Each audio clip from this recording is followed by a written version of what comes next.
Salut, c'est mon évaluation finale de français où je vais parler de plusieurs thèmes verbaux qui sont pour moi très importants pour apprendre et nous devons savoir conjuguer les verbes très bien dans n'importe quel de ces thèmes.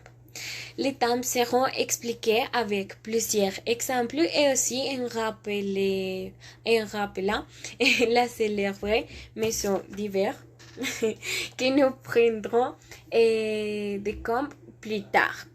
Les thèmes verbaux dont je vais parler sont le passé simple, le futur simple, le futur antérieur, conditionnel présent et passé, et les subjonctifs. Et je vais parler de ces thèmes avec deux exemples et tu peux comprover comment est-ce que tu peux prononcer les temps verbaux bien. Je me vais esforcer très bien pour avoir une très bonne prononciation.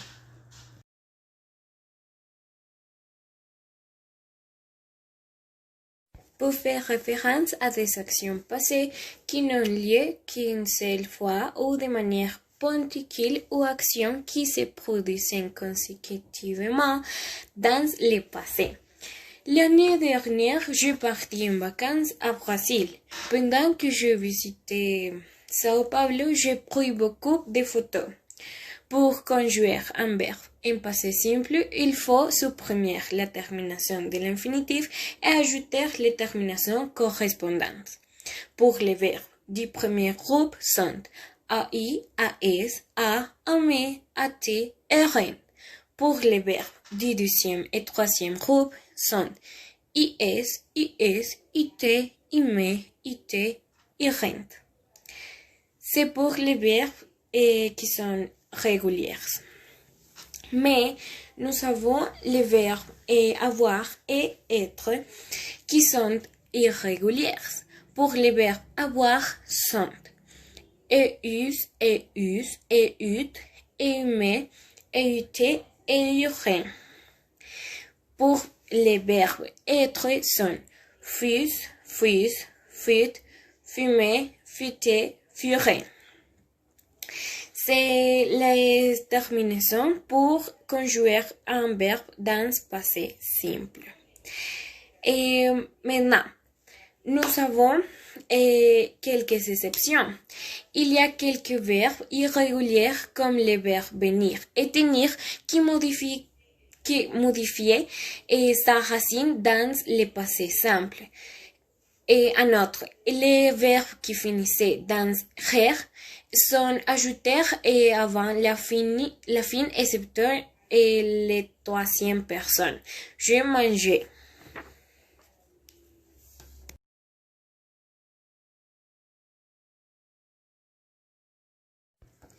Il est utilisé pour exprimer un projet ou quelque chose à faire dans le futur.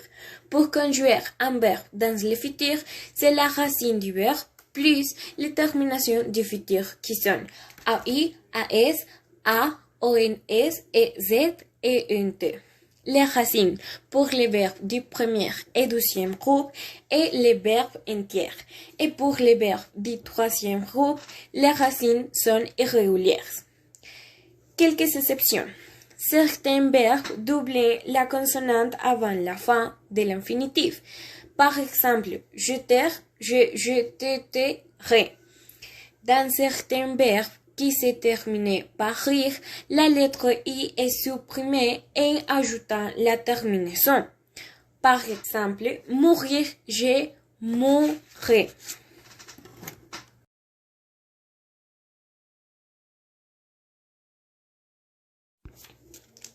Il est utilisé pour indiquer la fin d'une action à un moment dans le futur qui est indiqué par une certaine situation temporelle. Il est également utilisé pour exprimer la supposition de ce qui a pu passer dans le passé. Il se forme avec les auxiliaires du verbe être et avoir conjugué en futur dans le futur simple et le passé et le participe passé du verbe principal. C'est un temps composé. La structure est sujet plus la racine du verbe être qui est ser ou la racine du verbe avoir qui est plus les terminaisons qui sont les mêmes dans le futur. Tout plus les participes passés, plus les compléments. Mais quand je peux utiliser la racine avec les verbes avoir ou être, ça dépend si le verbe que tu veux conjuguer est ou pas de la maison. Tous les verbes de la maison sont conjugués avec la racine ser du verbe être et les autres verbes sont avec la racine du verbe avoir. Par exemple, dans une minute sera entre les profs. Juste pour rappeler, les terminaisons sont AI, AS, A, ONS, S, ONT.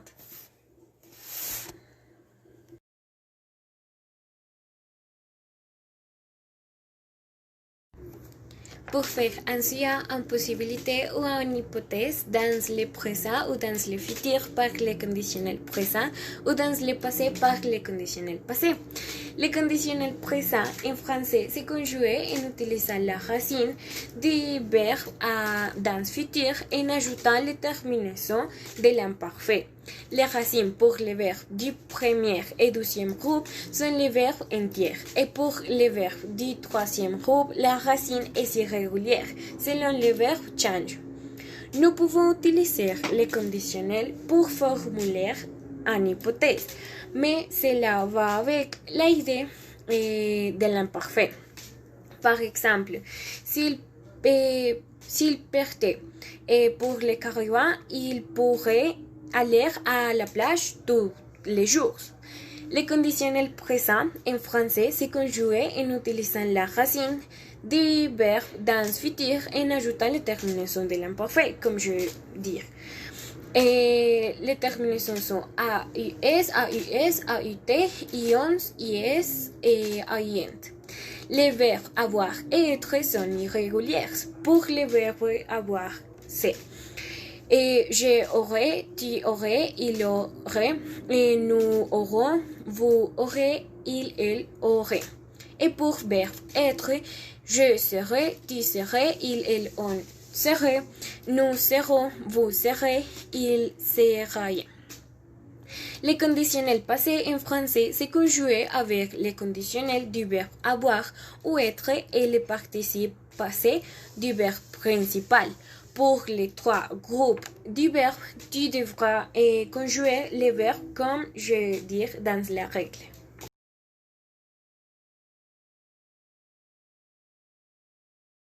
Eh bien, il est temps de parler du subjonctif, mais je parlais de toute sincérité qui est plus facile de savoir sa structure que comme l'utiliser correctement. La chose la plus importante est de savoir comment et pourquoi le subjonctif fonctionne.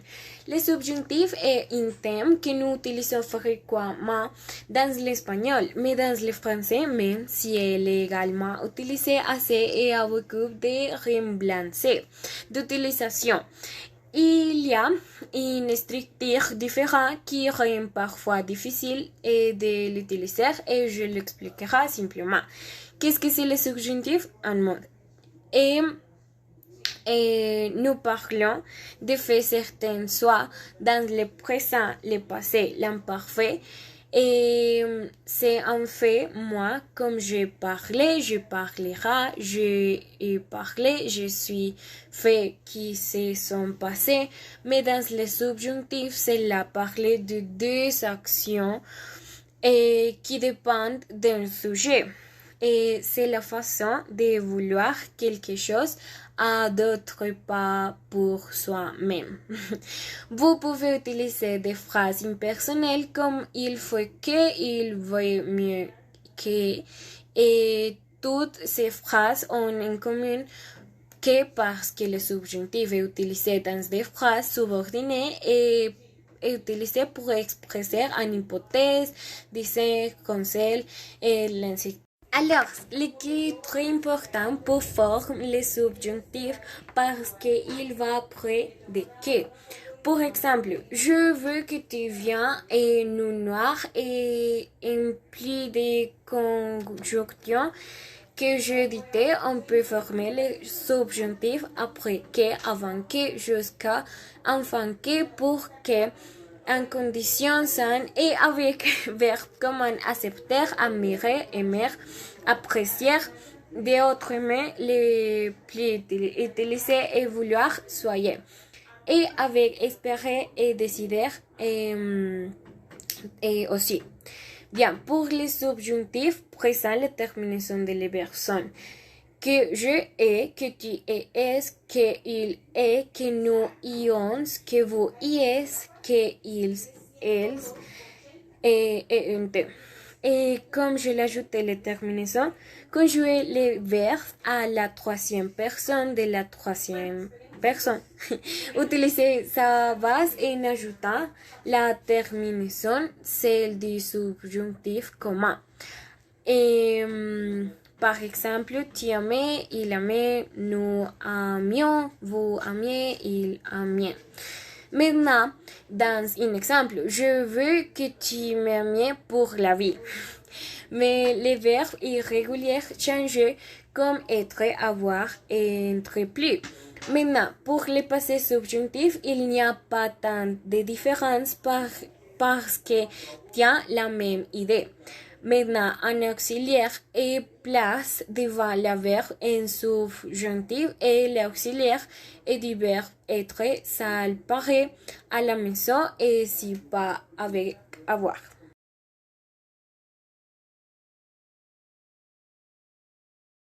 La meilleure façon d'identifier le temps verbal à quel vous vous référez plus que la prononciation, vous pouvez vous guider par les contextes.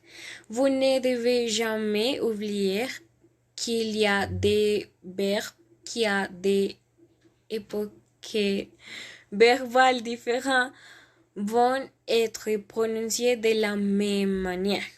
En forme de conseil, tu ne prononceras jamais les S finales et révisez très bien la prononciation des verbes à la fin. Si vous voulez améliorer votre prononciation, vous pouvez écouter des chansons ou regarder des séries et des films en français. Et vous pouvez aussi vous mettre au défi de lire quelques extraits du Petit Prince ou votre livre préféré en français. Et quelqu'un peut corriger votre prononciation.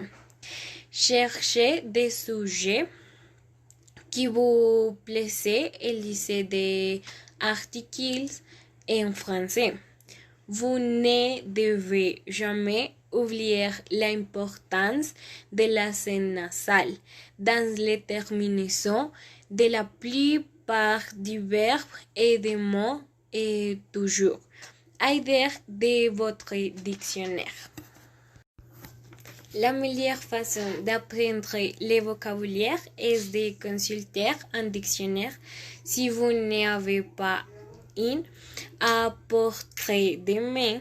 Vous pouvez le consulter sur des pages comme Word Reference, mais jamais sur un traducteur.